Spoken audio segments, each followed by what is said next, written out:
Teman-teman di Narji, kembali di Power Tips tentang design thinking. Sudah mempraktekkan apa yang disampaikan Pak Joko Murjono, Pak DJ di Minggu lalu. ya, betul ya, tentang bagaimana mengetahui keinginan dari kliennya, kemudian melakukan observasi, dan juga banyak-banyak bertanya nih, apa sih yang sebenarnya diinginkan. Nah, setelah melakukan itu, step selanjutnya apa? Saya kembali bersama dengan Mr. DJ. Hai Pak DJ. Halo Daniel, apa kabar? Baik-baik, keren amat loh. Saya berasa jadi Darth Vader loh hari ini. Ya kan? Star Wars banget loh kan. Ngefans. Ngefans. Oke. Setelah kemarin melakukan tips-tips yang pertama ya, observasi, banyak bertanya, kemudian mengetahui keinginan dari kliennya. Terus kita harus ngapain lagi sih, Pak? Mungkin agak sedikit dalam ke observasinya gitu kan. Oke. Apa sih yang kita harus observasi gitu kan? Tujuannya apa kita melakukan observasi itu? Kita kan mau dapetin yang namanya seorang user atau customer itu apa sih yang dia katakan, lakukan, pikirkan, rasakan gitu loh. Jadi lebih komplit pengertian kita lebih komplit terhadap customer journey-nya dia gitu loh. Oke, customer journey. Ini apa yang harus diperhatikan?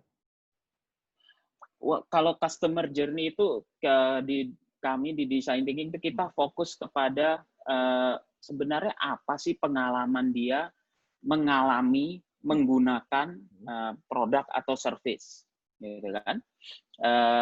Sehingga kita mengerti bahwa setiap customer itu unik sebenarnya.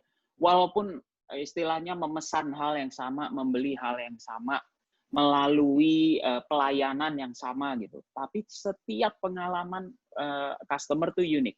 Dan kita harus cari tahu. Dan kita harus petakan itu dalam yang namanya customer journey. Terutama kita mau tahu yang dibilang pain points-nya mereka tuh apa selama dia mengalami itu. Oke. Sebelum pain points, Pak, saya boleh simpan dulu. Contoh customer journey dengan pelayanan yang sama, tapi beda-beda rasanya itu gimana sih, Pak?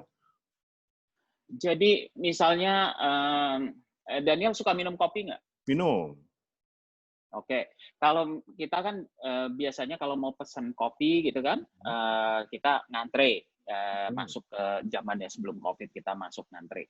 Kalau sekarang kan kita semuanya lewat online app. Oke. Nah, pengalaman seorang customer pada saat ngantre, kemudian memilih mesan yang dia inginkan, melakukan pembayaran, sampai dia dapat produknya, sampai dia menggunakan produknya. Itu kan semuanya customer journey. Kalau yang online kan kita pakai app, misalnya GoFood, misalnya. Nggak boleh nyebut produk ya. Food, go. Loh. Nah, misalnya produk online, tolong nanti itu dihapus saja. Jadi kita pesan online, gitu kan? Nah, pada saat kita pesan online kan itu sudah mulai kita berinteraksi, cara kita pesan, cara kita mencari benda yang kita mau, coffee yang kita mau. Pada saat kita bayar, pada saat kita menunggu, pada saat kita terima barangnya dan menikmati barangnya. Ini yang kita sebut customer journey, end to end. Oke, itu yang perlu diperhatikan. Nah, dalam customer journey, kita fokus pada pain points, tadi sudah disebut. Ya, tadi saya sebut pain points, ya. Apa lagi itu, Pak? Gimana? Pain points ini. Oh, apa? Oke. Pain points itu adalah, kalau saya suka pakai istilah, titik-titik di mana customer itu frustrasi sama produk atau servisnya kita. Misalnya jadi kalau kita, ya misalnya pada saat pesan kopi gitu kan, let's say ditanya banyak banget, mau coffee bean yang mana, mau bean yang dari Sumatera, dari mana gitu kan. Kadang-kadang kan customer nggak tahu. Pokoknya mau minum kopi. Mau apa. Gitu, pokoknya kopi yang enak dia taunya itu. Betul, tapi kalau ditanya terlalu detail, itu jadi pain point. Bagaimana caranya kita bisa bantuin customer untuk memilih kopi yang istilahnya pakai bahasa awam deh, gitu kan. Lebih suka kopi yang asam atau yang pahit gitu kan, seperti gitu. Nah, ini kan salah satu pain point orang untuk pesen let's say coffee tapi tidak mengerti. Nah, itu kalau produknya sudah ada, service-nya sudah ada, kita bisa menggunakan design thinking untuk mengidentify yang namanya pain points itu. Tapi kalau belum ada, gitu kan, kita bisa melihat kepada similar hal-hal yang mirip gitu loh. Mengenai journey-nya customer itu supaya kita bisa identify pain points karena disitulah semakin banyak pain points yang serupa, titik frustrasi yang serupa, berarti ada solusi yang dibutuhkan di situ yang membuat kalau sekarang orang-orang bilang UI UX user experience, user interface jadi lebih lancar, lebih lebih customer tuh jadi lebih senang gitu. So ini pentingnya kita mengerti. Benar-benar di mana mereka pain point-nya. Pada saat ordering kah? Pada saat menunggu kah? Atau pada saat membayar kah? Dan lain-lain. Tergantung bisnis Anda apa. Tujuan untuk mengetahui dan fokus pada customer journey adalah mengurangi pain points. Yang goal akhirnya adalah agar mereka repeat order. Yes, karena kebayang ada suatu app baru keluar misalnya di market gitu. Saya nggak akan nyebut app-nya apa, tapi kita navigasi di dalam app-nya aja udah nggak pakai logika. Justru malah bikin frustrasinya kita lebih tinggi sebagai user, sebagai customer. Kira-kira app-nya akan digunakan nggak sama kita? Enggak, males. Nah, itu pentingnya kita identify pain points. Makanya banyak company yang saya tahu yang menggunakan apps itu mereka punya tim yang standby untuk identifying pain points dari journey-nya customer ini, dan itu penting bagi mereka untuk mencari solusi di pain points tersebut. Pertanyaan berikutnya, bagaimana cara melakukan customer journey ini? Tipsnya apa nih? Oke, ya pertama, kalau yang namanya customer journey, pasti kalau di Google ditanya gitu, udah banyak deh referensinya. Jadi saya nggak mau masuk ke situ.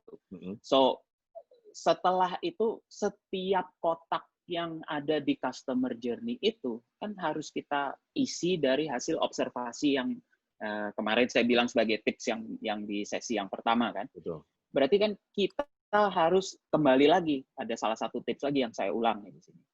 Tanya, mengerti situasi mereka, journey-nya mereka tuh seperti apa. Jadi kalau bisa observasinya face to face gitu kan, kita bisa lihat apa yang mereka katakan versus apa yang mereka lakukan sama nggak.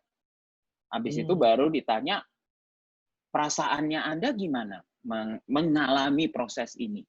Terus apa yang Anda pikirkan? Nah, kita jadi berusaha mengerti dari sisi manusianya. Ini untuk menciptakan customer journey. It's different. Product journey sama customer journey itu beda. Jadi kita lebih fokus kepada tips yang kedua, quality dari data. Instead of quantity. Seringkali kita kalau mau cari tahu customer, kita sebarin apa tuh yang namanya kuesioner. Ya kan? Kuesioner itu quantity saja. It's not quality. Quality is about the behavior, tentang perilaku orangnya, dan itu butuh observasi. Dan tips yang ketiga, bagi mereka yang suka ngelihat sesuatu secara visual, ini sangat membantu. Kadang-kadang saya gunakan post-it, saya gunakan tools whiteboard yang ada di laptop gitu kan, Miro atau apa, dan saya map it out visually. Jadi semuanya terpampang. Justru di situ dengan melihat banyaknya post-it, banyaknya ini, kita bisa tahu ini pain points, ini pain points, ini pain points. Jadi kita melihat opportunity di situ. Kesempatan di mana kita bisa memberikan solusi. Itu dia customer journey, salah satu bagian penting untuk Anda membuat sebuah inovasi, satu desain, bagaimana perjalanan si customer untuk bisa merasakan dan menikmati produk Anda. Ya, pastikan dan perhatikan pada pain points-nya, kemudian fokus pada 3 tips tadi. Boleh kita ulangi, Pak Joko?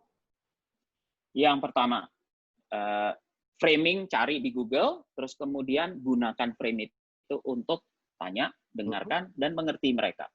Dua, quality, observasi, perilaku. Apa yang mereka pikirkan itu harus ditanya, daripada quantity, daripada main di kuesioner. Ketiga, langsung dipetain secara visual. Itu aja, simple. Oke. Sambil dipraktekkan, sambil tunggu tips minggu depan, ya apa tipsnya? Sabar ya. Masih di Power Tips Series bersama dari Dinarji Indonesia. Kita pamit di sini. Pak Joko Murjono, terima kasih. Thank you, Daniel. Teman-teman Dinarji, terima kasih. Jangan lupa like dan subscribe. Saya Daniel Wibowo. Sampai jumpa.